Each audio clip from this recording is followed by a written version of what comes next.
If you're looking to add FAQs directly into your proposal document, you're in the right place. In this quick 3-minute tutorial, I'll show you the most effective way to do it, step by step.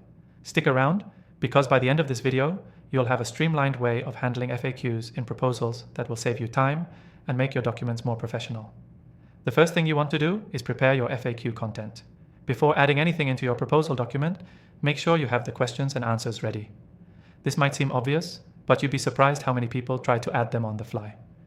Having them written out first will make the process smoother. Now, let's talk about layout.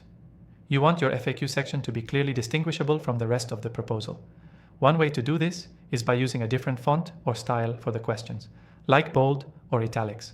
This gives a clean look and makes it easy for your reader to find the information they need. Next, you'll want to create a heading for your FAQ section. Something simple like frequently asked questions or even just FAQs works. Make sure it stands out, either by using a larger font size or a slightly different color, so it's easy for your reader to spot. The goal is to make the FAQ section feel like a natural part of your document, but still separate enough to draw attention. Once you've got your heading set, start adding your questions. It's essential to keep the questions concise. You don't want them to be too long, as it can disrupt the flow of the proposal. If you find that the question itself is a bit lengthy, try to rephrase it in a way that's easier to read. Keep your language professional but straightforward. For the answers, be brief and to the point. Don't overwhelm the reader with too much information. If the answer is complex, consider breaking it into bullet points or numbered lists. This will make it easier to digest and quicker for the reader to find what they need. As for formatting, you want to maintain consistency with the rest of the proposal document. Keep the spacing consistent, use proper alignment, and ensure that everything flows well. Don't let the FAQ section look like an afterthought. Make it look intentional and well integrated into your document. One thing I highly recommend is using software that makes this process even easier. I've tried several tools, and after using them, I've found one that stands out for this kind of work.